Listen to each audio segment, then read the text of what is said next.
নমস্কার সুপ্রিয় দর্শক, আমার এই চ্যানেলে তোমাদের সবাইকে স্বাগত। কেমন আছো সবাই? আশা করি ভালোই আছো। আজকে আমি ঘরে রাখা সব উপকরণ দিয়ে ফ্রাইড রাইস বানিয়ে দেখাবো। ঘরে যে চাল ব্যবহার করি তা দিয়েই করব। চলো শুরু করি কথা না বাড়িয়ে।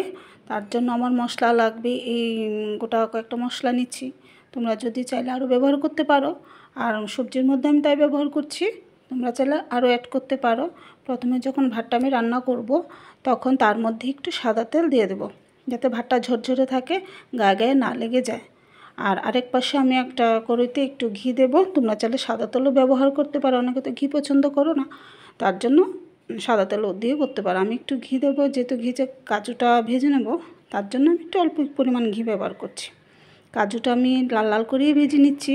লাল লাল হয়ে যাওয়ার পর কাজুটা নামিয়ে যে রাখা গোটা মশলা ছিল তা একসাথে ভেজে নেব, যাতে তেজপাতা, কুচানো আদা আর একটু সাদা তেল দিচ্ছি আমি এখানে, বেশি ব্যবহার করব না।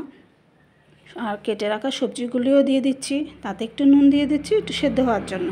সব একসাথে একটু ভাজা ভাজা করে নেব। আর ভাতটা নামিয়ে আমি একটু ঠান্ডা করতে রেখেছিলাম, আলাদা নামিয়ে সব একসাথে মিশিয়ে নিচ্ছি। মেশার পর যে ভেজে রাখা কাজুগুলি ছিল সেগুলিও দিয়ে দেবো। 2 চামচ নুন আর 1 চামচ পরিমাণ চিনি দিয়েছি। সব একসাথে মিশিয়ে নিলে হয়ে গেলো কম সময়ে সহজ উপায়ে ফ্রাইড রাইস রান্না কমপ্লিট। এবার আমি যেটাই বানাই ঘরে আগে খেয়ে দেখি, ভালো হলে তোমাদের সাথে শেয়ার করি। ভালো লাগলে অবশ্যই বানিয়ে খেয়ে দেখবে।